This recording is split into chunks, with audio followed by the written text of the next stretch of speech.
Asya o dönem karmaşık bir yapıdaydı. Tarih boyunca Çin'in kuzeyi ve Türkistan'ı idare etmiş büyük Türk hanedanlarının sonu gelmiş, doğudaki Moğollar bölünme problemleri yaşamış, küçük hanlıklar veya bölgesel yönetimler birbiri üzerine kurmak istedikleri otorite kavgaları yüzünden neredeyse kendi kendilerini bitirmişti. Orta Asya coğrafyasındaki Türk sülalelerinden ne Turfan Uygurları, ne Karahanlılar, ne de Harezmşahlar Türklerin tamamını temsil kabiliyetinde değillerdi.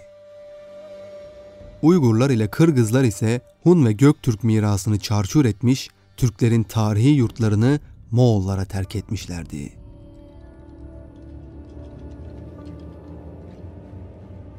Moğolların kökeni ve Moğol denmesinin sebebi hakkında Türklerin meşhur destanı olan Oğuz Kağan destanında şu cümleler geçer.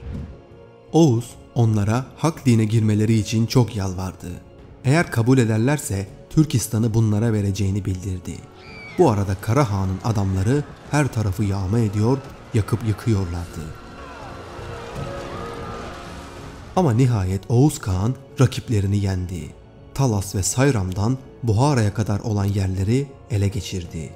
Allah'a inanmayıp inkar edenleri doğuya, Karakurum taraflarına sürdü. Onlar da Tolga Nehri kıyılarına yerleştiler.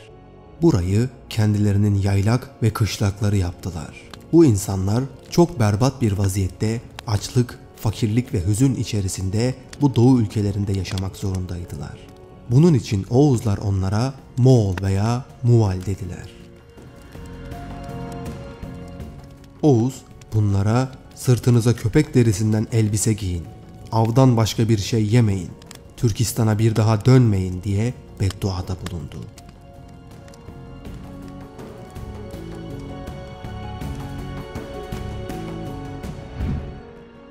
Orta Asya'da Uygur ve Kırgızlar hakimiyeti yitirdikten sonra boşalan yeri Moğol beyleri doldurmuş, dolayısıyla da Bozkır'daki en yüksek şan olan Kağan ünvanıyla anılmaya başlamışlardı.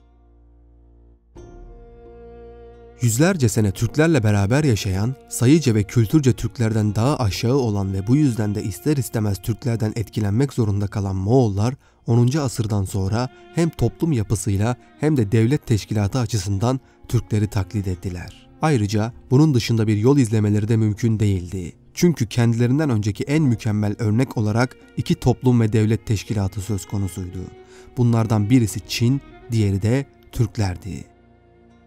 Çin sistemini benimsemeleri onların yaratılışına aykırı olduğundan bulundukları coğrafyayı, geçim vasıtalarını ve hakim oldukları halkları göz önüne alınca Çin usulünde yapılanmanın hiçbir anlamı yoktu. Böyle olunca Türklere ait pek çok şey Moğol toplumuna da yansıdı. Kuzey Çin'in hakimi Jin hanedanı 1160 yılında Tatarlar ile ittifak ederek Moğollar üzerine saldırdı ve Moğolları hezimete uğrattı. Moğol hükümdarı Kabul Han öldürüldü. Moğollar bir süre karmaşa içinde dağıldılar. Sefalet içinde yüzen bu karmaşık haldeki Moğolların içerisindeki önemsiz liderlerden biri olan Kabul Han'ın torunu Yesügey Bahadır ittifaklar kurarak Moğolları güçlendirmeye çalıştı. Rivayete göre Yesügey bir gün Onon Nehri kıyılarında avlandığı sırada nehir kıyısında yeni evlenmiş olan Merkit kabilesinden bir geline rastladı. Hüelin adındaki kadına ilk görüşte aşık olmuştu. Yesügey iki kardeşini yanına alarak bu gelini zorla kaçırdı ve onunla evlendi. Hüelin başka seçme şansı olmadığı için Yesügey Bahadır'ı yeni kocası olarak kabullendi. Türk örf ve adetlerine göre evlilik kutsaldı ve kadın namustu. Bu yüzden evli bir kadına ters gözle bakmak yasalar önünde idam sebebiydi. Ancak Moğol örf ve adetlerinde böyle bir namus kavramı olmadığı için kadın evli de olsa kaçırılabiliyordu. Yesügey Bahadır'ın bu kadından Timuçin adında bir oğlu dünyaya geldi. İleride Cengiz Han unvanını alacak olan bu bebek avuç içinde bir kan lekesiyle doğmuştu. Şaman kahinler bu lekeyi ileride çok kan dökeceğine yordular. Timuçin 9 yaşındayken babası Yesügey Bahadır oğlu Timuçin'i bir Türk kabilesi olan Kerait Hanı Onk Han'ın kızı Börte ile nikahlamıştı. Lakin o sene Yesügey Bahadır Tatarlar tarafından öldürülmüştü. Babasının ölümünden sonra Timuçin 16 yaşına kadar Tatarlardan saklandı. 16 yaşına geldiğinde Kerait Hanı Onk Han'ın yanına giderek 7 yıl önce kızı Börte ile evlendirildiğini hatırlattı. Onk Han Timuçin'e iyi davranarak kızını onunla evlendirdi.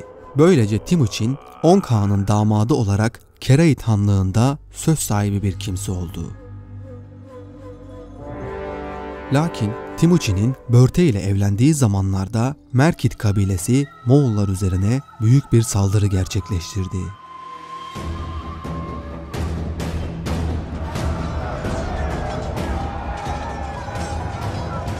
Bu saldırıda Timuçin kendi canını ve karargahını kurtardığı halde henüz yeni evlendiği eşi Börte Merkitler tarafından kaçırıldı.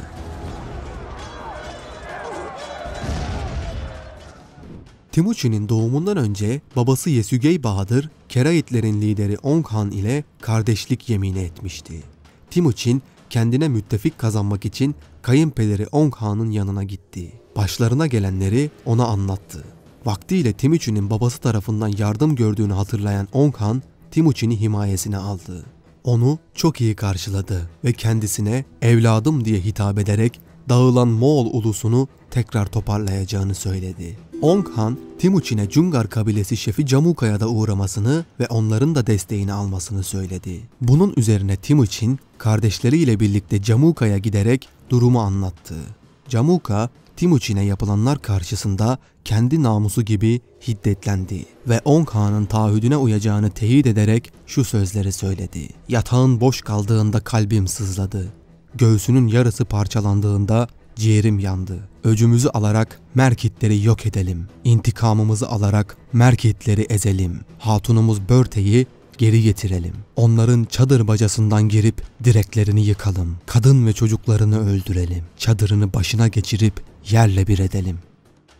Bu sözler Merkitlerin kökünü kazımak ve onların soyunu kurutmak anlamına geliyordu. Böylece Keraitler ve Cungarlarla ittifak kuran Timuçin, Merkit kabilesine saldırmak için süratle hazırlıklara başladı.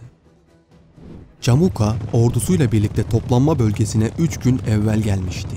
Onk Han komutasındaki Kerait ordusu da gelince bu 3 ordu Merkit kabilesine saldırmak üzere yola koyuldu.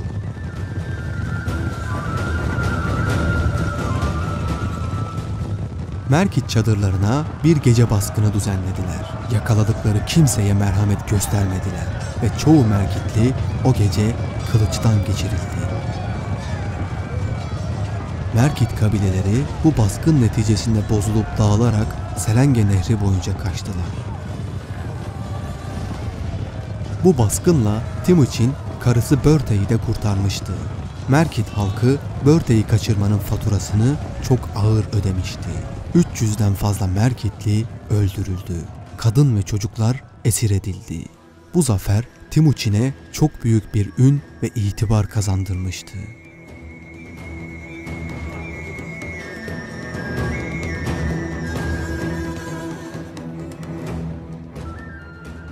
Takip eden yıllarda Timuçin, Moğol kabilelerini tek bir çatıda toplamış ve kurultay kararı ile Kağan unvanı almıştı. Tatarlar bu dönemde Çin'in sınır bölgelerine taarruz ediyor ve yağmalayarak korku saçıyorlardı. 1198 yılında Kuzey Çin'deki Jin hanedanı Tatarlara karşı Timuçin'den yardım istedi. Timuçin de ataları ile olan husumeti ve babası Yesügey Bahadır'ı öldürdükleri için Tatarlardan nefret ediyordu. Bunu fırsat bilerek Onk Han ile ittifak edip birlikte Tatarlar üzerine yürüdüler.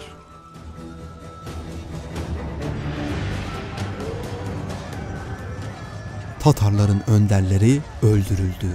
Ülkeleri ve kampları yağma edildi.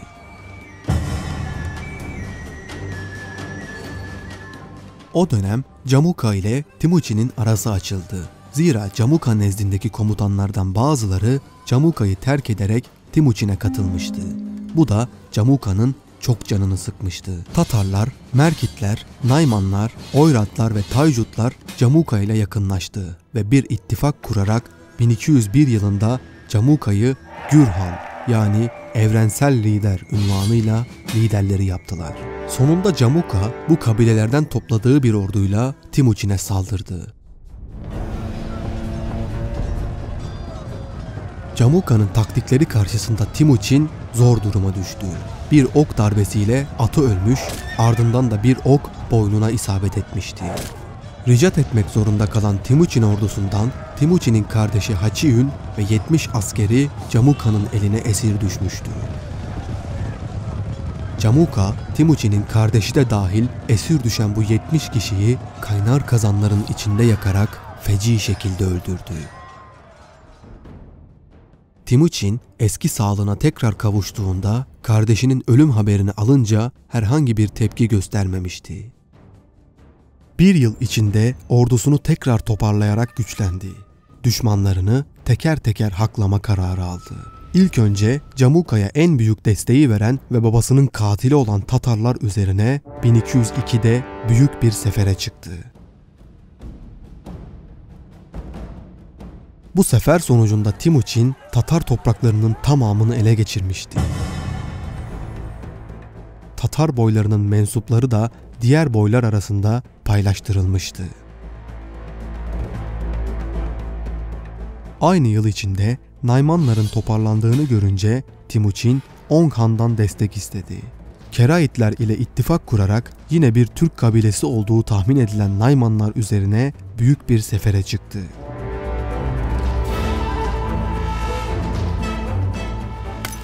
Bu seferde Nayman hükümdarı Buyruk Han öldürüldü. Camuka ise Timuçin'in bu şekilde hızla büyümesinden çok rahatsızdı. Tabi burada onu destekleyen Kerait kabilesinin hanı Ong Han'ın hakkını da yememek gerekirdi.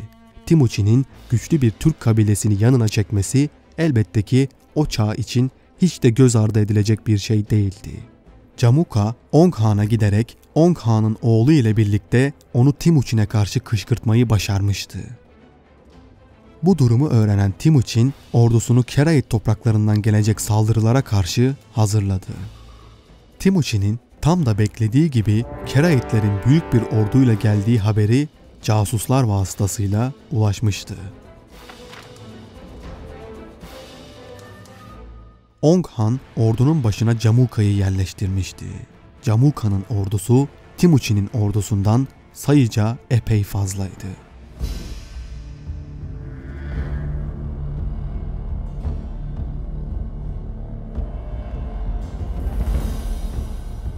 Camuka'nın ordusunun çoğunluğu Kerait ve Nayman kabilesine mensup Türklerden oluşurken Timuçin'in ordusunun tamamına yakını Moğollardan, küçük bir kısmı da Tatarlardan oluşmaktaydı.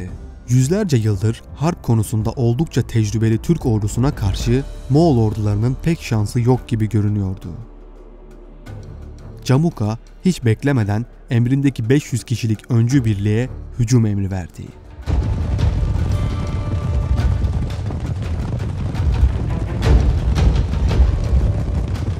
Timuçin ise bu 500 kişilik öncü birliğe karşı sadece 50 kişi göndermişti. İki taraf meydanda çarpışmaya başlayınca Timuçin okçularına hücum emri verdi. Meydandaki askerlerin tamamı ok atışlarıyla imha edilmişti. Timuçin bu sayede kendi ordusundan sadece 50 kişi kaybederken düşman ordusundan 500 kişi öldürmüş oldu. Bu duruma sinirlenen Camuka ordusunun tamamına hücum emri verdi. Timuçin harpten önce doğu ve batıya yerleştirdiği Moğol okçularına hücum emri verdi. Kuzeyden, doğudan ve batıdan ok yağmuruna tutuldular.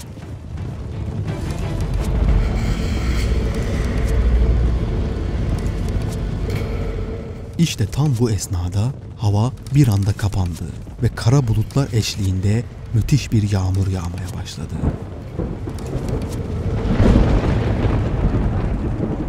Gök Tengri inancına göre yağmur ve gök gürültüsü Tengri'nin öfkesi anlamına geliyordu.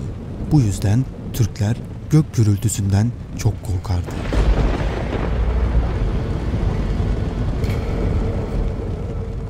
Bunun üzerine Camuka'nın emrindeki Türk askerleri müthiş bir korkuya kapılıp geri çekilmeye başladılar. Moğolların inancında ise gök gürültüsünün Türklerdeki gibi bir anlamı olmadığı için Timuçin ordusuna kaçan Türkler üzerine hücum etmelerini emretti.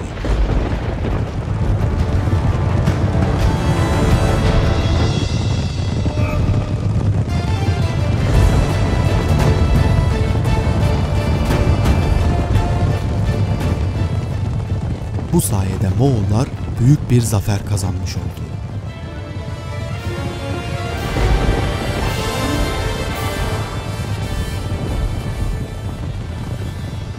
Timuçin ise bu muharebeden çok şey öğrenmişti.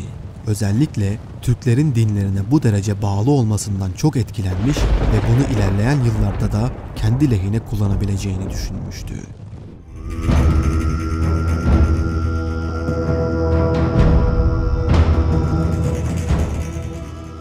Muharebeden sonra Camuka ve Ong Han, Camuka'nın ülkesine kaçmışlardı. Ong Han yoldayken bir karakol postası tarafından öldürülmüştü. Moğollar, Türkler karşısında nüfus olarak oldukça az bulunuyordu. Timuçin ve onun danışmanları Türkleri yanlarına almadıkları takdirde başarı kazanmalarının mümkün olmadığını çok iyi biliyordu. O zamana kadar ciddi kuvvetli bir siyasi yapıya erişememiş Moğollar için kendilerini Türklere yaklaştırmak en tutarlı yol görünüyordu.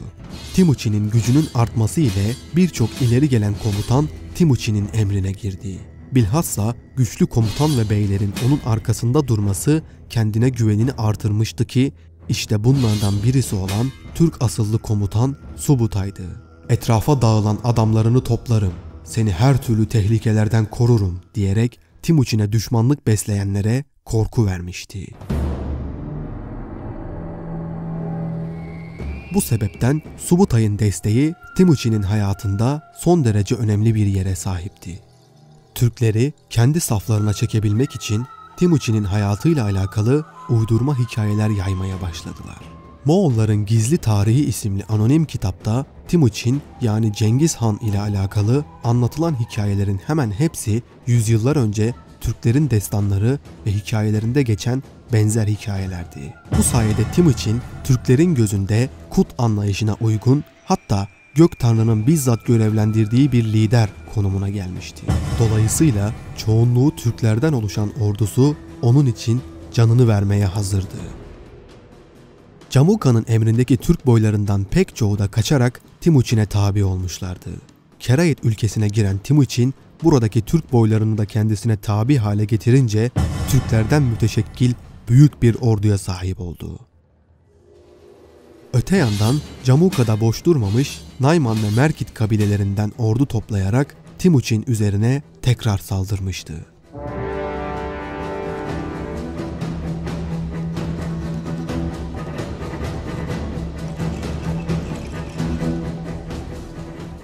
Timuçin bu muharebeden zaferle ayrılmış ve Camuka'yı esir etmişti.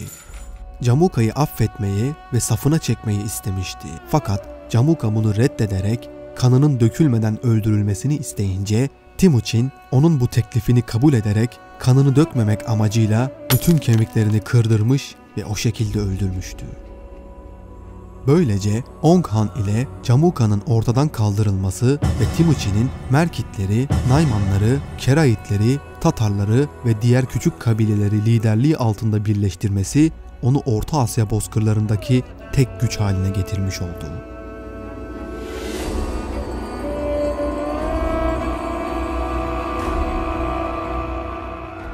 ...1206 yılının ilkbaharında Onon Nehri'nin yakınlarında kendisine bağlanmış olan bütün kabileleri bir araya getirerek büyük bir kurultay topladı.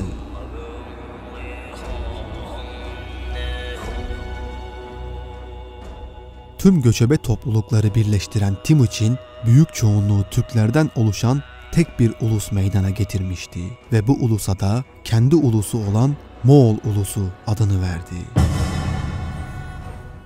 Artık o Cengiz Han adıyla Moğolların mutlak efendisiydi.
Nayman krallığını ortadan kaldıran Tatarları, Merkitleri, Taycutları, Keraitleri ve Kırgızları da kendine tabi kılan Cengiz Han, Moğolistan'ın tamamına hakim olmuş ve büyük bir Moğol imparatorluğu kurmuştu.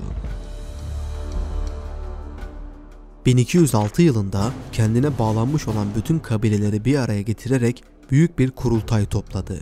Cengiz Han kurultayda Cengiz Yasası adı verilen yasasını da açıklayarak zina yapanın kim olduğuna bakılmadan idam edileceğini, livata yani erkek erkeğe ilişkiye girenin idam edileceğini, Kur'an-ı Kerim okuyan Müslümanlardan, hukuk adamlarından, hekimlerden, alimlerden ve kendilerini ibadet ve riyazete verenlerden vergi alınmayacağını, bütün dinlere saygı duyulacağını, hiçbir din arasında ayrım yapılmayacağını, kötü ve ahlak dışı sözler kullanmanın yasaklandığını, her yılın başında bekar kızların Cengiz Han'a takdim edilmesini, adam öldürenin aynı şekilde idam edilmesini, yasaların uygulanması için oğlu Çağatay'ı görevlendirdiğini herkese duyurdu. Bu yasalarla Cengiz Han 3 şey hedeflemişti. Cengiz Han'a mutlak itaat, göçebe kabilelerin birleşmesi ve suç işleyenlerin merhametsiz bir surette cezalandırılması.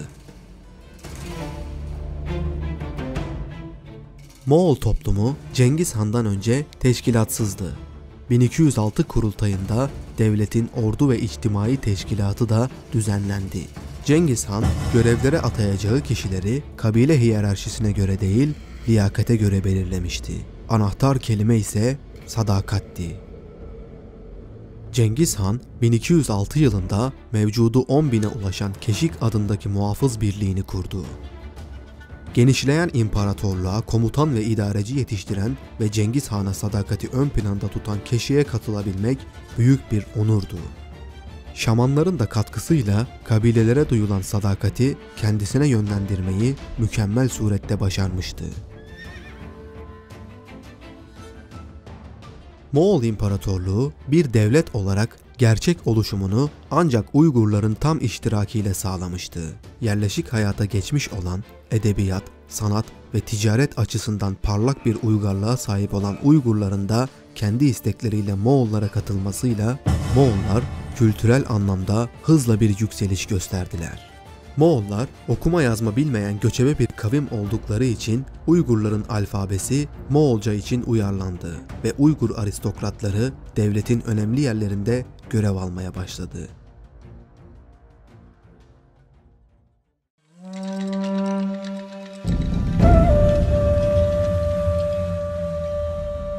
Cengiz Han zamanında bugünkü Çin sahasında 3 devlet vardı. Kansu civarında Tangut Krallığı olarak da bilinen Kia Hanedanı, kuzeyde Jin Hanedanı ve güneyde Song Hanedanı. Cengiz Han, Moğolların ezeli düşmanı olan Jin Hanedanı üzerine büyük bir sefer yapmak istiyordu. Lakin Jin Hanedanı oldukça güçlü ve köklü bir devletti. Cengiz Han ise o zamana kadar yalnızca göçebe kabileler ile harpler yapmıştı. Ne bir şehir kuşatmış ne de kale savunması vermişti.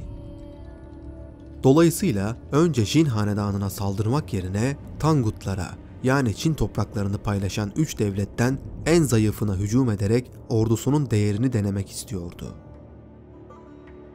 Ayrıca Tangutlara hakim olursa Türkistan'a giden yolu kontrol altına alacağını ve Moğolların ezeli düşmanı olan Jin hanedanını da batıdan kuşatmış olacağını planlıyordu. Kansu bölgesinde yaşayan Tibet ırkından ve Budist dininden olan Tangut Krallığı ile yapılacak olan mücadele Cengiz Han'ın yerleşik ve medeni bir millete karşı yaptığı ilk sefer olacaktı. Cengiz Han ordusunu hazırlayarak 1207 yılında Tangut Krallığı üzerine harekete geçti.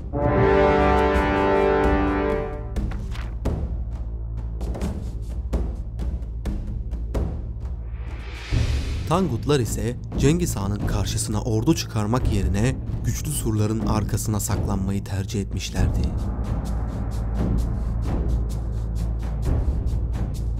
Bunun üzerine Cengiz Han, Tangutların önemli şehirlerinden olan Vulahay şehrini kuşattı.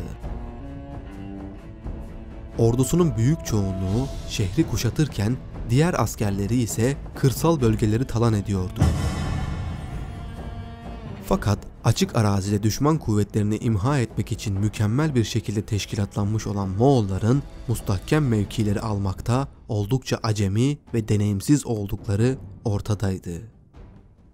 Cengiz Han kaleyi nasıl ele geçirebileceğini düşünüp duruyor, komutanlarıyla istişareler ediyordu. Uzun süren kuşatma sonunda Cengiz Han kaledekilere elçi göndererek şehirdeki haberci kuşlarını teslim ettikleri takdirde kuşatmanın kaldırılacağını bildirdi.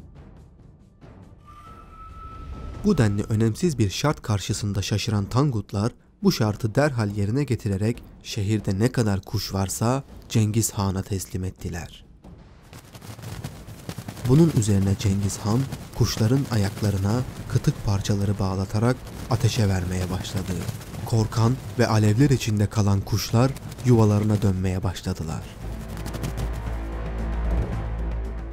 Kısa süre sonra yanarak şehre dönen kuşların şehirde yangın çıkarması ile şehir birden alevler içinde yanmaya başladı.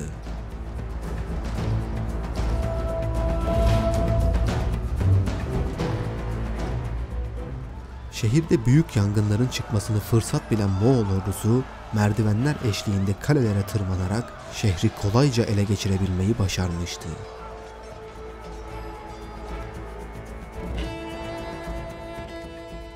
Vulahay şehrini bu suretle ele geçiren Cengiz Han ardından Tangutların başkenti olan Chongqing'i kuşattı. Bu şehir Vulahay şehrine göre daha sağlam ve büyüktü. Tangutlardan elde ettiği esirleri kullanarak şehrin su ihtiyacını karşılayan Huanghe Nehri'nin yönünü değiştirmek suretiyle şehri susuz bırakarak teslim olmalarını sağlamaya çalıştı. Lakin nehri durdurabilecek bir bent yapmayı başaramadılar.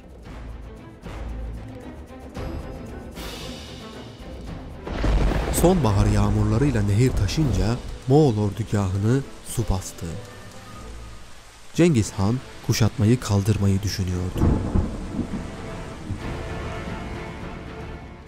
Ancak Moğol askerleri kırsal bölgeleri talan etmeye devam ediyordu. Nihayetinde Tangut kralı Cengiz Han'a elçi göndererek barış teklifinde bulundu. Kızı Çaka'yı Cengiz Han'a vererek onun sağ kolu olmak istediğini bildirdi. Moğollar istediği takdirde Tangutlar ordu gönderecek, bunun yanı sıra develer, av şahinleri, yün ve ipekli kumaşlardan oluşan düzenli bir haraç verilecekti. Bu şartlar altında bir tabiyet anlaşması yapıldı ve Tangutların kralı Lian Shi Cengiz Han'a bağlılığını bildirdi. Cengiz Han ise şimdilik planladığı büyük Jin seferinden önce Tangutları kendine tabi kılmış, şehirleri ele geçirmek konusunda deneyim sahibi olmuş, Türkistan'a giden yolu kısmen kontrolü altına almış ve ezeli düşmanı olan Jin hanedanını batı tarafından kıskaca almıştı.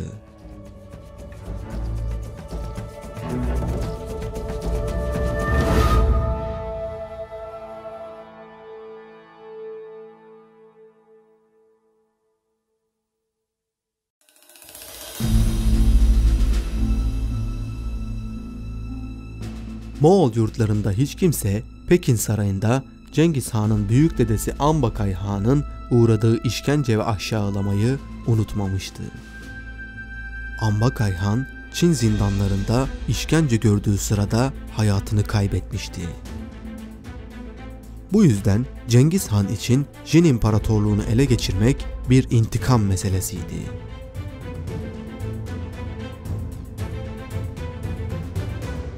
1208 yılında Jin İmparatoru Mataku ölmüştü. Yerine İmparator Chonghei tahta geçti. Cengiz Han gençliğinde Ong Han ile birlikte Tatarlar ile harp ederken Jinlerle birleştiğinden beri onlar tarafından kendine tabi bir hükümdar olarak görülüyor ve Jin hanedanına haraç ödüyordu. Şimdi ise hem Ong Han'ın ölmüş olması hem de Jin İmparatoru Mataku'nun ölmesiyle Cengiz Han kendini Jin hanedanına bağlılıktan azat edilmiş kabul etti.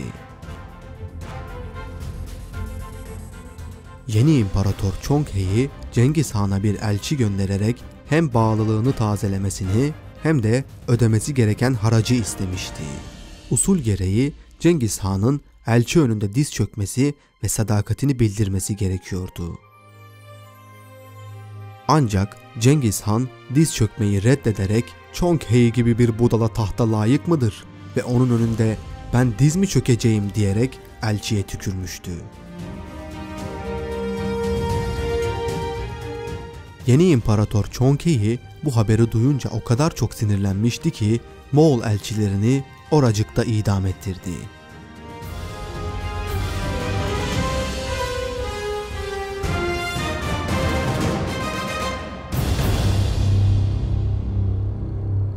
Bu olay üzerine Cengiz Han kurultayı topladı. İstişare neticesinde Moğol İmparatorluğu Jin İmparatorluğuna harp ilan etti.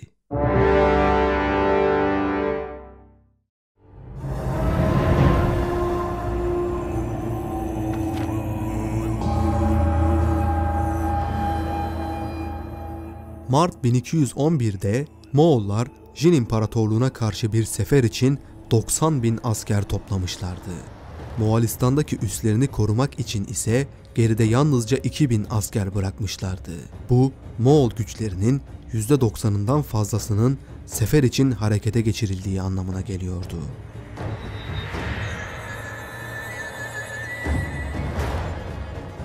Jin İmparatorluğu ise muazzam bir nüfusa ve kalabalık bir orduya sahipti. İmparator emrindeki ordu 800.000 piyade ve 150.000 süvariden oluşuyordu.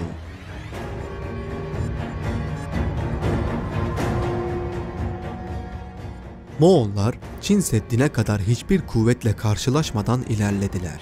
O dönem Çin Seddi Jin İmparatorluğu adına Öngüt Türkleri tarafından korunmaktaydı. Öngüt Başbuğu Alakuş Tegin Cengiz Han'a elçi göndererek bağlılığını bildirdi. Cengiz Han da kızı Beki'yi Alakuş'un oğlu ile evlendirdi. Bu suretle Çin Seddi'nin kapıları Moğollar için açılmış oldu.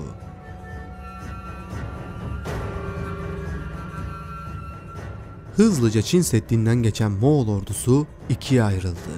30.000 kişilik öncü birlik Cebe ve Subutay emrine verilirken ana ordunun başında Cengiz Han bulunuyordu. Öncü birlik Deytong'daki garnizonun üzerine ilerlerken Cengiz Han emrindeki ana ordu Yaoling geçidine ilerledi. Jin ordusundan 450.000 asker geçitte Moğolları beklemekteydi. Deytong'daki garnizon Subutay tarafından imha edilmişti. Kaçan Jin askerleri Woishai kalesine çekildi. Bunun üzerine Cengiz Han, Cebe ve Subutay'ı Woishai kalesine saldırması için görevlendirdi. Yaoling geçidinde bekleyen Jin ordusu aylarca bulunduğu pozisyonu korudu.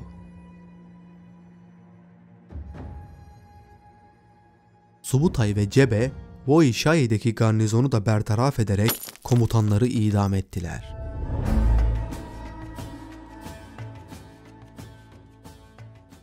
Ardından Yaoling geçidinde bekleyen Cengiz Han'ın ordusuna katıldılar. Cengiz Han'ın 90.000 kişilik ordusu Jin İmparatorluğu'nun 800 bin kişilik ordusuna karşı müthiş bir hücuma geçti.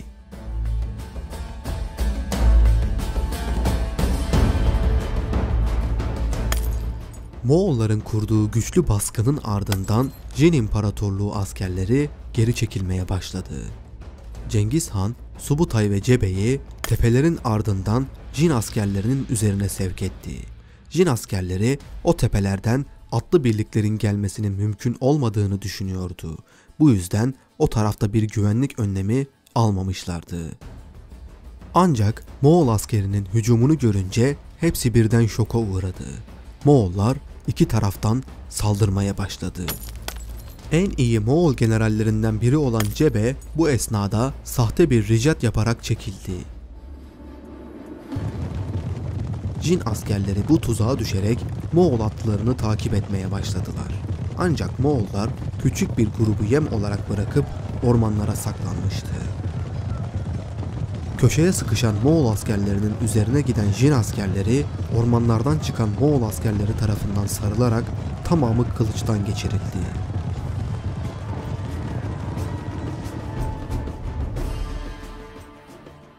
Ardından tekrar ana orduya desteğe giden Cebe'nin askerleri Jin ordusunun dağılıp kaçmakta olduğunu gördüler. İmparator Chonghei de bu muharebeden canını zor kurtarmıştı.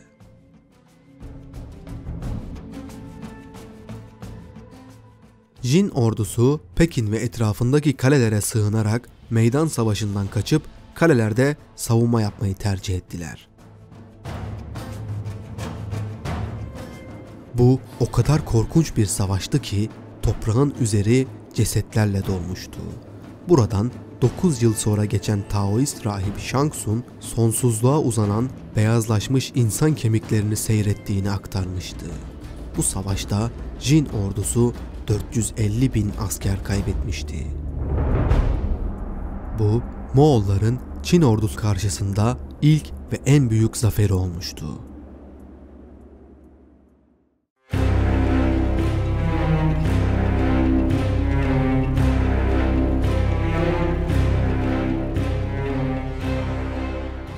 Ardından Moğol orduları bölünerek kırsalları ve Çin köylerini yağmalamaya başladı. Karşısına savunma yapmak için bir Jin ordusu da çıkmamıştı. Onlar kalelerinde Moğol ordusuna karşı savunma yapmayı beklemekteydiler. Bunun üzerine Moğollar birçok kaleyi ve şehri kuşatmaya başladılar. Teslim olan şehirdekiler ya köle olarak alınıyor ya da tamamı vahşice kılıçtan geçiriliyordu. Ancak mühendisler, tüccarlar, doktorlar, öğretmenler, din adamları ve idareciler bağışlanıp Moğol ordusuna katılmaları isteniyordu.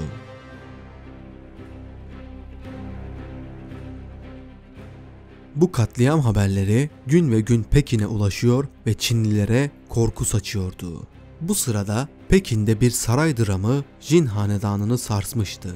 Jin İmparatoru Chonghei, Hushahu adındaki bir subayı tarafından suikaste uğramış ve yerine yeğeni Wutupu tahta geçirilmişti. Bu yeni imparator da ne yazık ki Selefi kadar iktidarsız bir hükümdardı. Buna rağmen Cengiz Han muntazam bir kuşatmayı sürdürecek şekilde gelişmemişti. Daima ihtiyatla hareket edip generallerinin sabırsızlığına rağmen Wutupu'nun barış teklifini kabul etmişti. Jin İmparatorluğu altın, ipek, 3000 at, binlerce genç erkek ve kız köle, Cengiz Han'ın kendisi için Cürcet prensesi de dahil olmak üzere muazzam bir harp tazminatı ödemişti. Cengiz ve ordusu bu büyük harp tazminatı ve ele geçirdikleri harp ganimetleri ile birlikte Karakurum'a çekilmekteydi.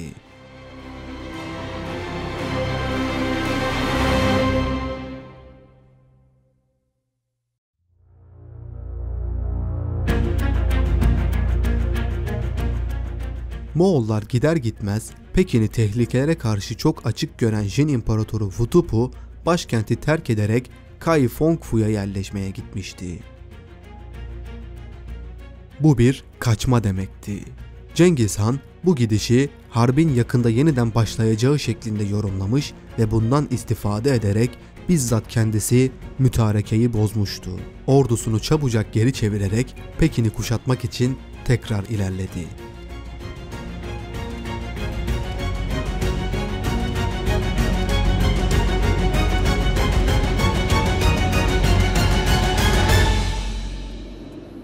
Daha önce bu mustahkem şehri kuşattığında kenti atlı birliklerden kurulu göçebe ordusuyla ele geçiremeyeceğini anlamıştı. Bu nedenle Çinli istihkamcıları ve mühendisleri ordusuna dahil etmişti. Cengiz Han, Çinlilerden ele geçirdiği mühendisleri kullanarak Pekin şehrinin haritasını çıkarmış ve şehre nasıl ve ne yönden saldırılacağını belirlemek için komutanlarıyla istişarelere girişmişti. Şehrin nasıl ele geçirileceği üzerine çok uzun kafa yorulmuş ve bunun neticesinde Çinli mühendisler kullanılarak büyük kuşatma kuleleri ve mancınıklar inşa edilmiş, şehre akan nehirlerin önüne bentler çekilmişti. Şehre tüm giriş ve çıkışlar kapatıldı.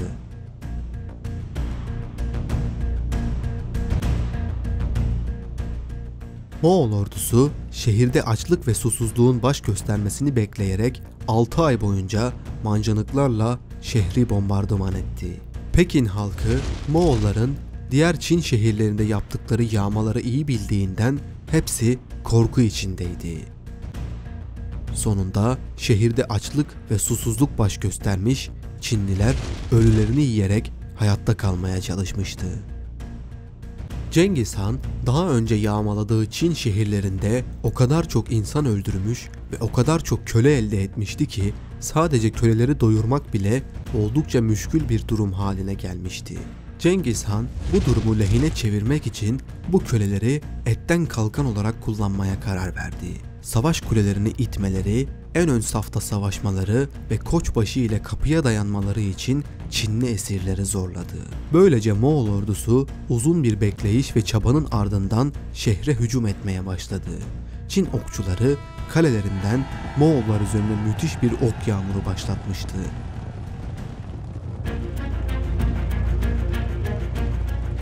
Moğolların kullandığı mancınıklardan atılan büyük taşlar Pekin şehrinin duvarlarını parçalıyordu.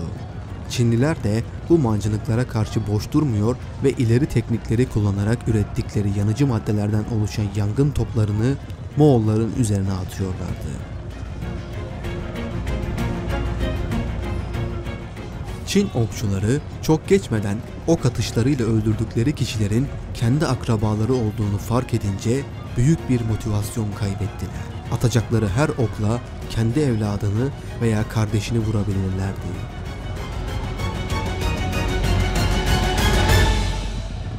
Bu duruma daha fazla dayanamayan Çinli okçular ok atışlarını durdurdular. Bu sırada surlara çıkan ve yıkılan duvarlardan içeri giren Moğol askerleri Çinlileri kılıçtan geçirmeye başladı.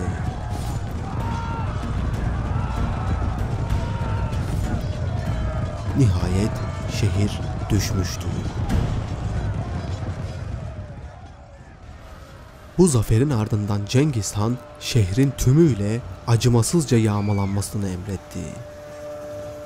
Moğol askerleri girilmedik ev, kaçırılmadık kız, çalınmadık değerli eşya, öldürmedik insan bırakmamışlardı. Moğol ordusu tarafından Pekin'de yapılan vahşet, toprak üstünde çürüyen ceset parçaları, insan kemikleriyle kaplı tarlalar, bu ceset yığınlarından çıkan salgın hastalıklar, bizzat olaylara tanıklık eden Harizmşah elçisi Bahaettin Razi tarafından gözlenmiş ve yazılmıştı.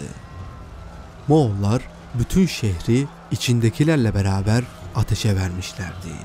Bu acımasız tahrip bir ay kadar sürmüştü. Altın, gümüş, ipek ve değerli eşyaları Moğolistan'a taşımak hayli zor olmuştu. Jin hanedanı ise yeni başkenti Kaifongfu ve Shensi'de birkaç şehire sıkışıp kalmıştı. Cengiz Han, Çin'in tamamının ele geçirilmesinin uzun süreceğini anlayıp buranın ele geçirilmesi ve idare işlerini generallerinden Mukuli'ye devrederek yönünü Türkistan'a çevirdi. Kuzey Çin'in Moğollar tarafından ele geçirilmesi üzerine Moğol İmparatorluğu Çin'in tüm zenginliklerinden yararlanarak o devrin en zengin devleti haline geldi.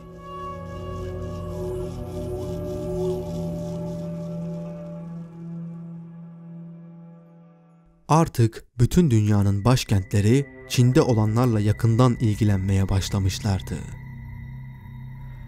Harizmşah hükümdarı Sultan Alaaddin Muhammed Harizmşah kendi fethetmek istediği Çin'in Moğolların eline geçmesine inanamamıştı.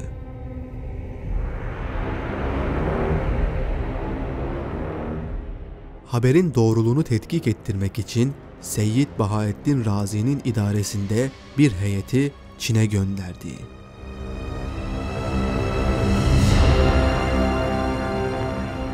Harizmşah elçileri Çin hududuna vardıkları zaman bu muazzam vahşete bizzat tanıklık ettiler.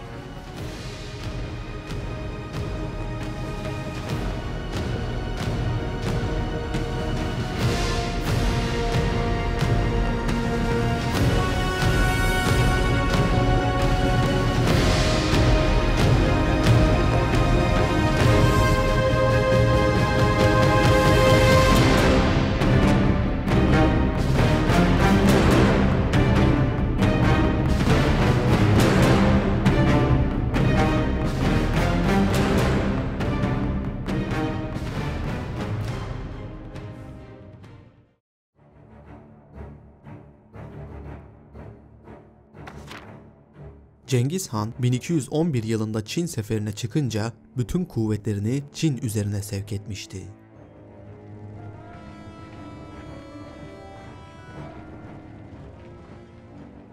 Naymanlar ve Merkitlerden Moğol idaresine karşı çıkan Nayman Prensi kontrolündeki askerler batıya, Karahıtaylara kaçmıştı. Karahıtay Gürhanı, Çeluk'u bunları kabul etmiş ve kızını da Nayman Prensi ile evlendirmişti. Cengiz Han'ın Çin seferinde olduğu sırada Harizmşahlar ile Karahıtaylar arasında harpler patlamış ve Karahıtay Gürhanı'nın damadı olan Nayman Prensi Harizmlilerle anlaşarak kayınpederinin tahtını ele geçirmişti. Cengiz Han eski düşmanı olan Nayman Prensini Karahıtay hükümdarı olarak bırakamazdı. Pekin'i ele geçirdikten sonra en iyi komutanlarından olan Cebe Noyan'ı 20.000 kişilik bir kuvvetle Karahıtaylar üzerine gönderdi.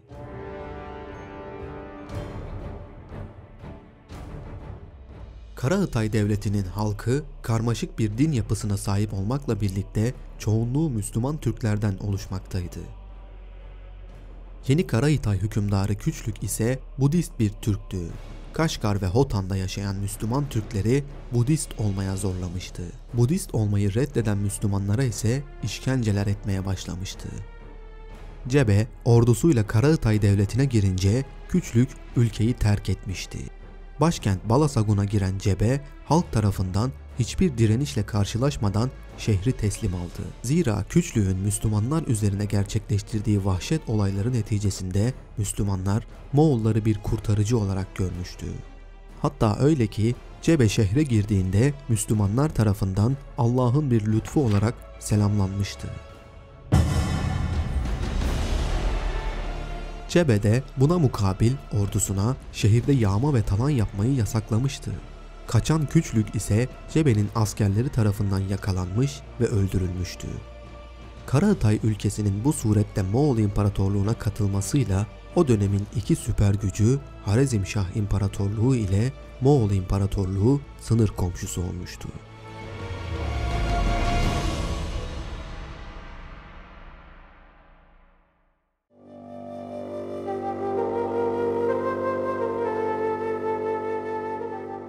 Çin'in zenginlikleri tarih boyunca Müslümanları daima cezbederdi. Çok önce Haccac bin Yusuf ile valilerinin Çin'in fethini hayal ettikleri gibi Sultan Alaaddin Muhammed Harizmşah da Çin'i fethetmeyi hayal ediyordu. Ancak Moğolların kendisinden önce davrandığını haber alınca haberi teyit ettirmek için Seyyid Bahaettin Razi'yi Pekin'e göndermişti. Buradan Moğol İmparatorluğu'nun başkenti Karakurum'a geçen Razi, Moğol İmparatoru Cengiz Han ile görüştü. Cengiz Han yaptıkları görüşmede ona her iki tarafın kervanlarının serbestçe gidip gelmelerini memnuniyetle karşılayacağını, tüccarların kendi ülkesi dahilinde tam bir emniyet içinde bulunacağını ifade etti. 1218 yılında Cengiz Han, Müslümanlardan oluşan bir elçilik heyetini Alaaddin Muhammed Harizmşah'a gönderdi. Heyet sözcüsü Harizmşah'a Cengiz Han'ın Harezmşah Alaaddin Muhammed'i en sevgili oğlu olarak gördüğünü, onunla dost olmak istediğini, her iki milletin ticaret erbabına kapılarını açık tutmasını istediğini bildirdiler. Harezmşah Alaaddin Muhammed heyetin yüzüne karşı "Benim ülkemin genişliğini, ordularımın büyüklüğünü biliyorsunuz. Nasıl olur da hanınız bana oğul diye hitap etmeye cesaret ediyor?" diyerek tehditler savurmuş, ancak Mahmud Yalvaç onu teskin ederek iki devlet arasında bir ticaret anlaşması yapılmasını sağlayabilmişti. Cengiz'in tebaası ticari faaliyetlere önem vermekteydi. Yerleşik kavimlerle ticaret yapmak her zaman için ihtiyaçtı ve en çok da giyecek mallarına ihtiyaç oluyordu. Cüveyni'nin anlattığına göre Moğollar o sıralarda Müslümanlara çok saygı gösterirlerdi.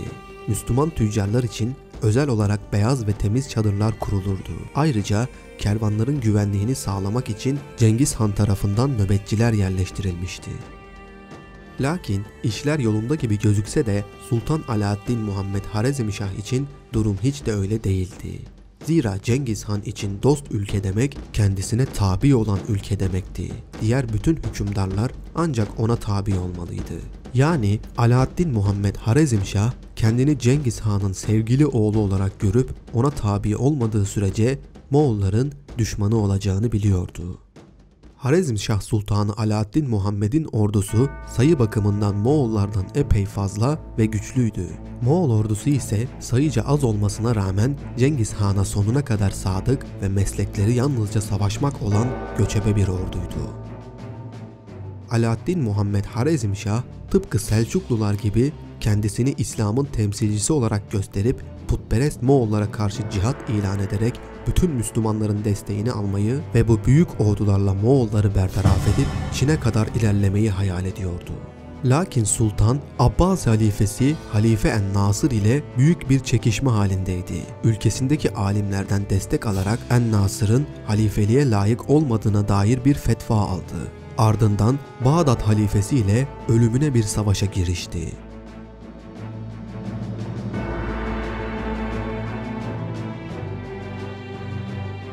Sultan ile halifenin bu ölümüne düşmanlığı Moğol istilası karşısında İslam alemini bölünmüş ve güçsüz bırakmıştı. İşte tam bu senede 450 kişilik bir Moğol ticaret kervanı Otrar şehrine girmişti. Harezmşahların Otrar valisi İnalcık bu kervandakileri casusluk yapıyor iddiasıyla önce tutuklatmış, ardından da idam etmişti.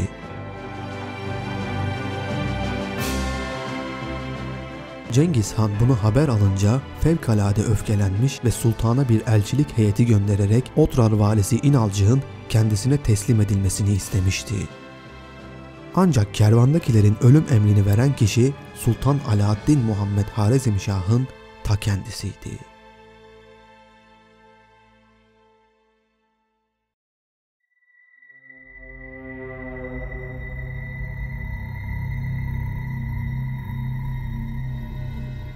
Seyyah İbni Batuta'nın yazdıklarına göre Harezmşahların durumu pek kuvvetli olduğundan Cengiz Han Harezmşah ülkesine saldırmaya cesaret edemiyordu. Ancak Otrar faciası karşısında sabrını ve metanetini adeta kaybetmişti. Bunun üzerine Cengiz Han İslam ülkelerini ele geçirmek üzere büyük bir hazırlığa başladı.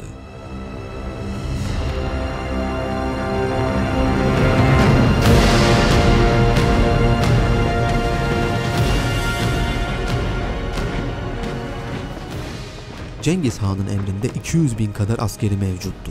Bu kuvvet Harezmşah ordusundan sayıca az olmasına rağmen disiplinli ve sağlam bir kurmay heyetine sahipti. Sultan Alaaddin Muhammed Harezmşah ise asıl ordusunu Semerkant'ta tutarak Moğolları burada karşılamaya karar verdi ve diğer birliklerini ise Sirderya hattı ile Maveraün Nehir'in müstahkem mevkileri arasında bölüştürmüş ve dağıtmıştı. Bunun neticesinde Harezmşah orduları sayıca üstünlüğüne rağmen belli noktalara bölündüğü için Moğol ordusu karşısında sayıca az duruma düşmüştü. Cengiz Han ve ordusu Amuderya üzerinden Harezm sınırlarına yaklaşmış ve Otrar şehrine girmişti. Bu sembolik açıdan oldukça önemliydi. Cengiz Han, Otrar önlerine geldiğinde Muhammed Harezmşah'ın harp planını öğrenmiş ve bunun üzerine şehirlerin arasına girecek şekilde ordusunu düzenleyerek Maveraünnehir'deki şehirlerin birbirlerine yardım etmesini önlemeye karar vermişti. Oğulları Çağatay ve Ögeday'ı Otrar şehrinin kuşatması ile vazifelendirdi. En büyük oğlu Cüce'yi ise yanlarından gelebilecek bir karşı saldırıyı önlemek için Siri Derya boylarına ilerleyerek Cent şehrini kuşatması için görevlendirmişti. Cengiz Han ise emrindeki ana orduyla Buhara şehrine ilerledi.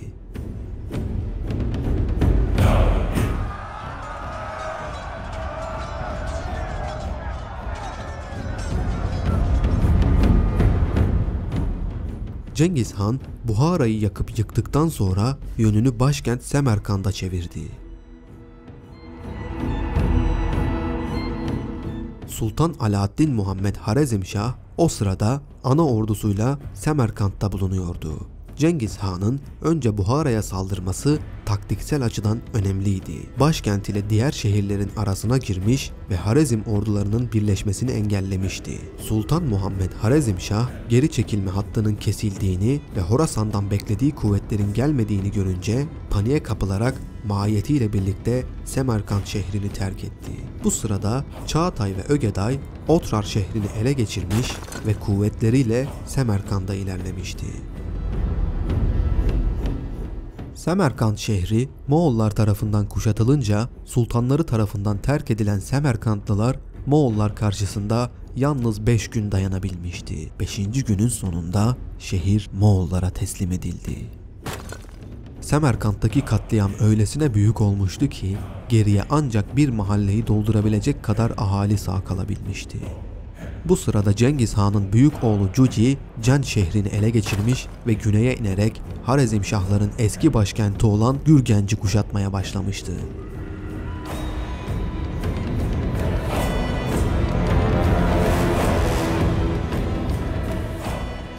Harezmşah Sultanı Muhammed bu Moğol istilalarına karşı hiçbir harekette bulunamamış ve önce Bel şehrine, ardından Nişapur'a, oradan da Rey'e kaçmıştı.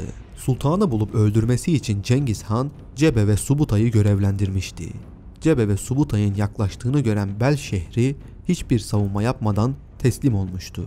Nişapur da aynı şekilde teslim olmuştu. Buna karşılık Tuz, Damgan ve Semnan şehirleri Subutay'a karşı koyunca bu 3 şehir Türk General Subutay tarafından tahrip edilmişti. Ardından Subutay, sultanın izinden ilerleyerek Rey şehrine kadar gelmişti. Bu şehri de hızlıca ele geçirmiş ve erkekleri öldürerek kadın ve çocukları da esir etmişti. Bu amansız takip karşısında sultan bitkin düşmüş ve Hazar Denizi'nde bir adaya sığınmıştı.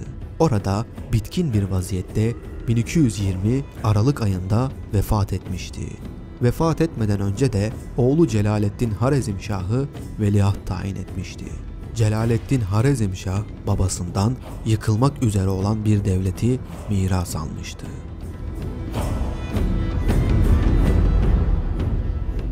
Sultan Alaaddin Muhammed'in ölümünden sonra Cengiz Han işgallerini Afganistan ve Horasan taraflarına çevirmişti. Bel şehri Subutay'a teslim olmasına rağmen Cengiz Han tarafından şehre girilip şehir Moğol askerleri tarafından yağmalandı. Cengiz Han'ın oğlu Tuluy ise Merv şehrini çatışmasız teslim almış, buna rağmen bütün ahali öldürülmüştü. Altın yıldızlı bir koltuğa oturan Tuluy bu katliamları keyifle seyretmişti. Sadece 400 zanaatkar bağışlanmıştı. Gürgenç şehri Ögeday'ın yardıma gelmesiyle düşürülebilmişti. Karakurum'a gönderilen zanaatkarlar dışında bütün halk kılıçtan geçirilmişti. Bu arada Nişapur'da yapılan Türk savunmasında Cengiz Han'ın damadı Toçukar öldürülmüştü. Cengiz Han'ın kızı şehirde tek bir canlı bırakılmamasını isteyince Cengiz Han bu görevi oğlu Tuluy'a verdi. Tuluy, Nişapur şehrini çok şiddetli kuşattı. Moğol taarruzuna dayanamayan Nişapur şehri düşmüştü. Moğollar kadın ve bebekler dahil herkesi katletti. Hatta kediler ve köpekler dahi yakalanıp ateşin içine atılarak yakıldı. Tuğus yakınlarında Moğollar Halife Harun Reşid'in ve Büyük Selçuklu Sultanı Sencer'in türbelerini yıkmış, Türk İslam medeniyetinin şanını teşkil eden her şey sistemli bir şekilde Moğollar tarafından imha edilmişti. Ardından Cengiz Han yönünü doğuya çevirerek Talekan şehrini kuşattı.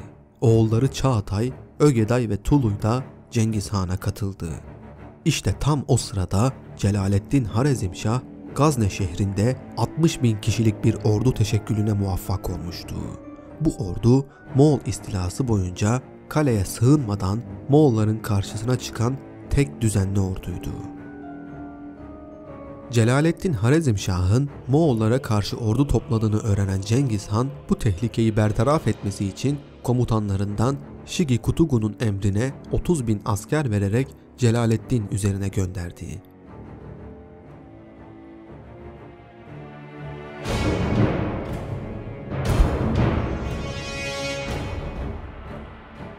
Gelen Moğol ordusunu Pervan yakınlarında karşılayan Celaleddin Harezmşah, Moğolların savaş taktiklerini iyi biliyordu.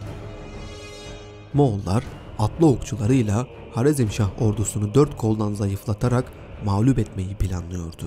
Buna mukabil Celaleddin Harezmşah, Moğol askerlerinin etrafından dolaşmalarını engellemek için ordusunu iki dağın ortasında mevzilemiş, sağını ve solunu dağa yaslayarak bu tehlikeyi bertaraf etmişti. Moğollar bugüne kadar girdikleri hiçbir savaşı kaybetmemişti.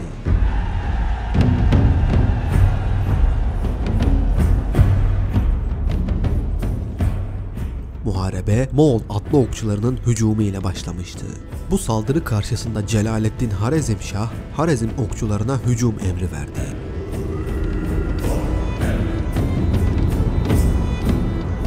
Harezm'in güçlü Türk yaylarının menzili Moğolların ok menzilinden daha uzun olduğu için Moğollar atış menziline erişemeden ok yağmuruna tutuldular.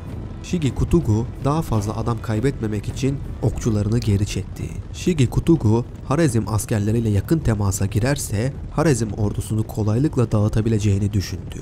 Bu yüzden askerlerine toplu şekilde hücum etmeleri emrini verdi.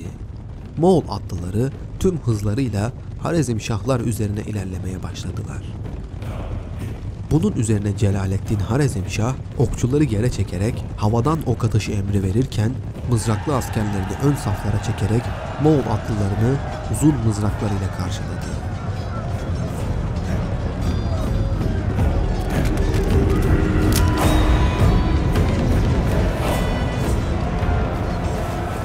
Güçlü Moğol saldırısı karşısında çaresiz kalan mızraklı birlikler hızla erimeye başlayınca Celaleddin ordusunun tamamına hücum emri verdi.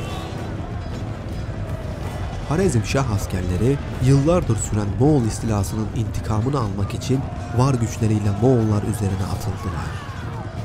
Dar alanda olduklarından manevra kabiliyetini yitiren Moğolların Harezmşahlar üzerine üstünlük kurma şansları artık kalmamıştı. Sayıları hızla azalan Moğol askerleri kaçışmaya başladılar.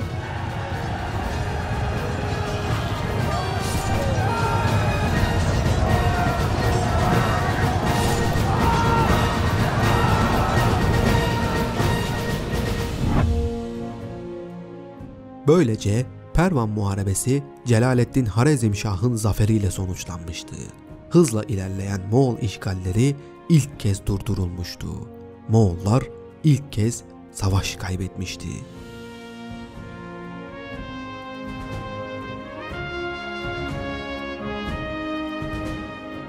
Moğolların sonunda mağlup edildiği haberi Harezmşah ülkesinde yayılınca Doğu İran'da hala ayakta kalan son şehirlerin cesareti artmıştı. Herat şehri halkı şehirdeki Moğol askerlerini öldürerek Moğollara karşı ayaklanmıştı. Merv şehri civarında sağ kalan Harezmşah halkı Celaleddin'e katılarak Merv şehrindeki Moğol valisini öldürmüşlerdi. Celaleddin halkı için bir umut ışığı olmuştu.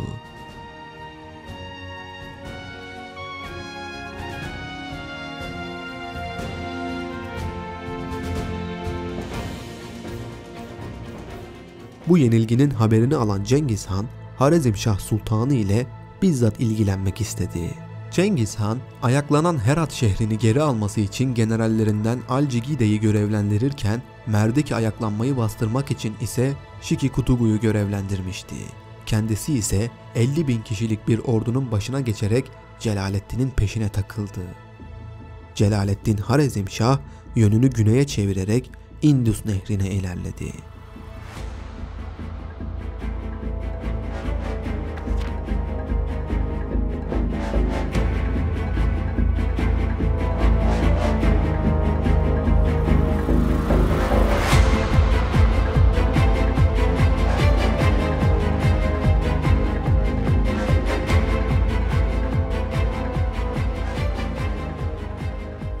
Celaleddin Harezmşah ve Cengiz Han'ın ordusu Indus nehrinde karşı karşıya gelmişti.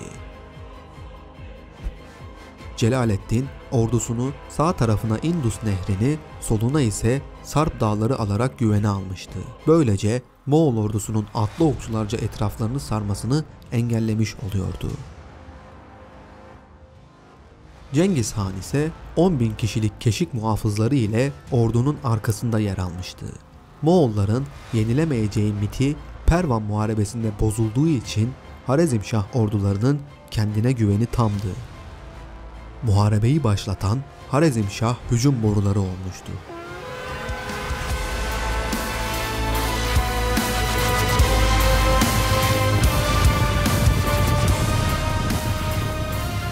Celaleddin'in emriyle sağ kanat kuvvetleri Moğollar üzerine harekete geçmişti.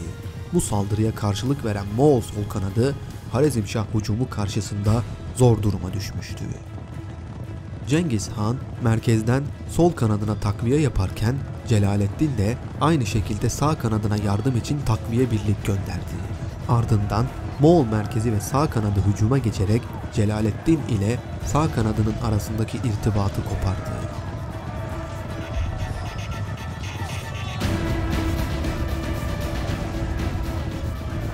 Ve Harezmşah ordusunu ikiye böldü. Harezmşah sağ kanadı etrafının sarılmasıyla zayıflarken Celaleddin'in emrindeki merkez ve sol kanadın başarılı hücumuyla Moğol ordusu erimeye ve gerilemeye başladı.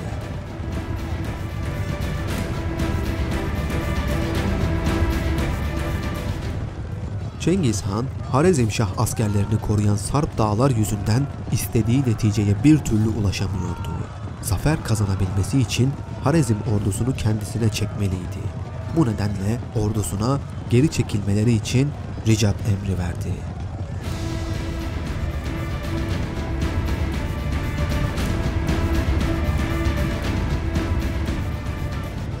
Şayet Celaleddin bu muharebeyi kazanır ve Cengiz Han'ı alt ederse ülkesini kurtarabilir ve Moğol işgalini durdurabilirdi. İşte şimdi beklediği fırsat eline geçmiş ve Moğollar çekilmeye başlamıştı. Celaleddin zafer hırsıyla ordusuna hücum emri verdi. Moğollar hızla eriyerek geri çekiliyor ve Celaleddin adım adım zafere yürüyordu. Ancak Harezmşahlar Moğolları püskürttükçe dağ ve ordu arasında boşluk oluşuyor ve Cengiz Han için beklediği fırsat doğuyordu. Sonunda Cengiz Han arkadaki zırhlı keşik birliğine hücum emri verdi. Keşikler hızlı davranarak dağ ile Harezm ordusu arasından Celaleddin'in ordusunu kıskaca aldılar. Moğollar Pervan Muharebesi'nde yapamadıklarını bu kez Cengiz Han önderliğinde başarmışlardı. Zırhlı süvariler zafer kazanmakta olan Harezmşahların etrafını sarınca muharebenin seyri bir anda değişti. Harezmşahların sol kanadı hızla erimeye ve dağılmaya başladı.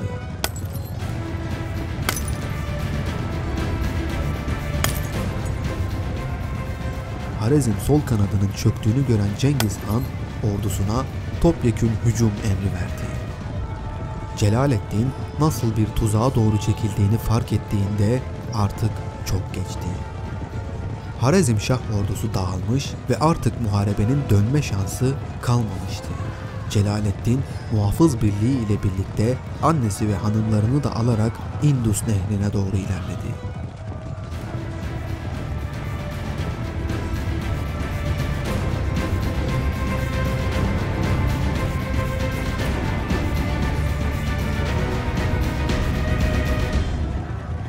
Cengiz Han ele geçirdiği bölgelerdeki kadınlardan bakire olanları kendisine alır, diğer kadınları ise askerlerine dağıtırdı. Celaleddin annesiyle hanımlarının "Allah aşkına bizi öldür ama Moğollara esir verme" diye gözyaşı dökerek feryat etmeleri üzerine askerlerine onları nehre atmalarını emretmiş ve nehirde boğuluşlarını hazin bir şekilde izlemişti. Ardından nehre girerek nehrin sert akıntısına rağmen sahilin karşı kıyısına çıkmayı başardı. Cengiz Han onu takip etmek isteyen askerlerini engelleyerek Celaleddin hakkında "Böyle bir babanın oğlu bahtiyardır. Su ve ateş gibi iki bela girdabından kendini kurtarıp sahile vardı" demişti. Celaleddin ve kurtulan 700 askeri nehrin karşısındaki Moğol ordusu ile göz göze gelmişti. Celaleddin Harizmşah yalnızca bir muharebeyi değil, bütün mirasını da kaybettiğini düşünüyordu. O ve adamları yönünü Hindistan'a çevirip gözden uzaklaşırken Cengiz Han, Bela Noyan komutasındaki askerlerini Celaleddin'i yakalayıp öldürmesi için görevlendirmişti. Moğol generali Alcigidey 6 aylık bir kuşatma neticesinde Herat şehrini ele geçirmiş ve bir hafta boyunca şehri yağmalamış, şehirdeki tüm erkekleri öldürmüş, kadınları ise askerlerine vermişti. Merv'de sağ kalan az bir Müslüman nüfus ise Şiki Kutugu tarafından boğazlanmıştı. Merhum Sultan Alaaddin Muhammed Harizmşah'ın annesi esir edilerek Moğolistan'a götürülmüş, Harizmşah çocukları öldürülmüş, 100.000 zanaatkar Moğolistan'a götürülmüştü. Moğollar bu seferle insanlık tarihinde eşine az rastlanır biçimde bir katliam gerçekleştirmişlerdi. Bu sefer sonucunda ülkenin 9'u hayatını kaybetmiş veya esir olmuştu. Cüveyni sefer sonunda geriye halktan 1/10'inin bile sağ kalmadığını yazmıştı. Cengiz Han 1225 yılının ilkbaharında ardında büyük bir enkaz bırakmış halde Moğolistan'a geri dönmüştü.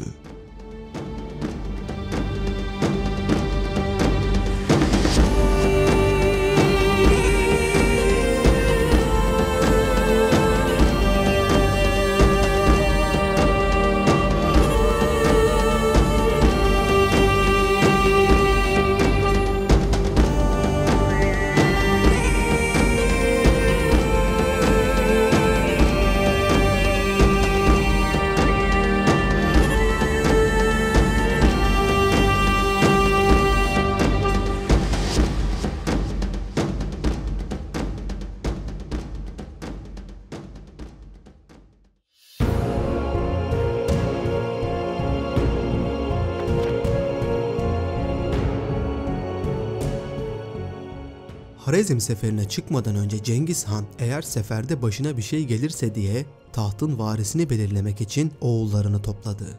Cüci ve Çağatay, Cüci'nin Cengiz Han'ın gerçek oğlu olup olmadığı konusunda tartışmaya başlayınca Cengiz Han Çağatay'ın önerisiyle tahtın varisi olarak oğlu Ögeday'ı seçti.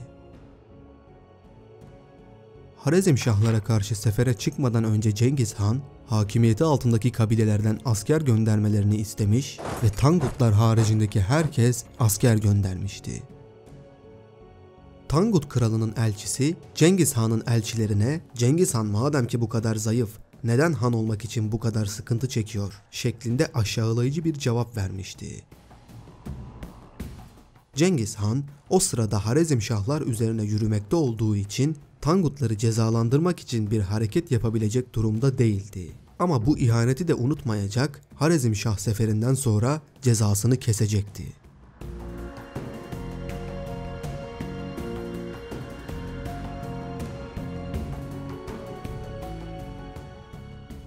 Nihayet Cengiz Han, Harezmşah İmparatorluğunu istila ettikten ve pek çok mezalim yaptıktan sonra 1225 yılında başkenti Karakurum'a döndü. Karakurum'a döner dönmez Tangut kralının cezasını kesmek için hazırlıklara başladı.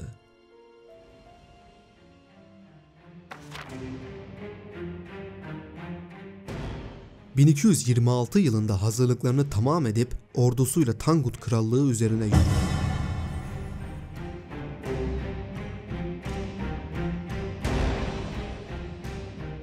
Yol esnasında Cengiz Han atından düşmüş ve kaburgası kırılarak karın bölgesinde çok ciddi ağrılar meydana gelmişti.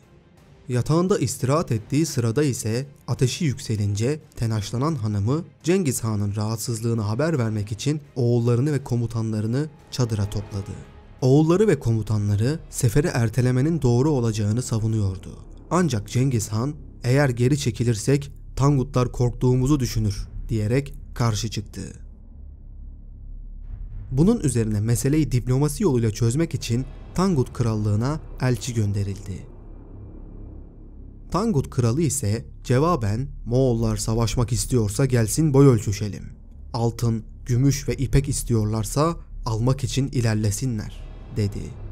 Bu sözlerin üzerine yüksek ateşten bitkin vaziyette olan Cengiz Han ölmem gerekse bile artık geri çekilemeyiz dedi ve ekledi. Ölümümü kimsenin öğrenmesine izin vermeyin.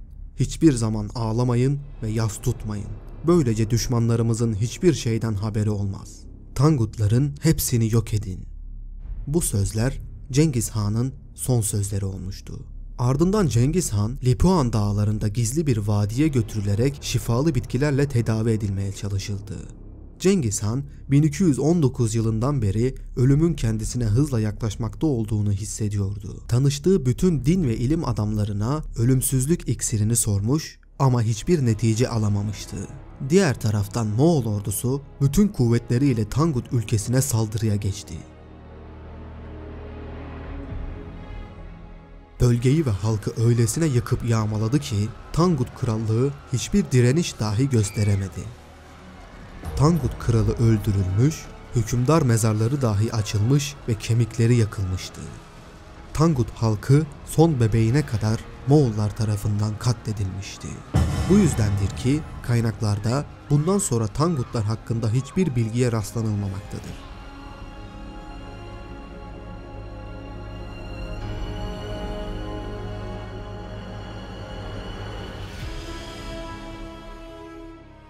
Böylece Cengiz Han'ın son emri yerine getirilmişti. Cengiz Han 25 Ağustos 1227 yılında öldüğünde 65 yaşındaydı. Cengiz Han'ın cesedine ne olduğu, nerede bulunduğu konusu günümüzde bile hala sırrını korumaktadır. Moğolların gizli tarihinde bu konuyla alakalı hiçbir kayıt yoktur. Cengiz Han'ın mezarı bütün arkeolojik aramalara rağmen hala bulunamamıştır.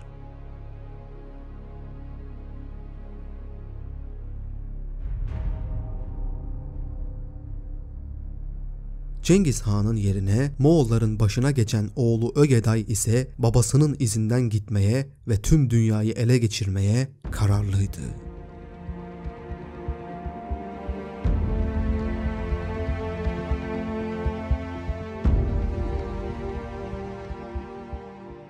Moğollar serisinin sıradaki videosu Cebe ve Subutay'ın Gürcistan ve Kafkasya istilası ile devam edecektir. Eğer Moğol serisinin daha hızlı gelmesini isterseniz videoyu beğenmeyi ve videolardan haberdar olmak için de kanala abone olmayı unutmayın.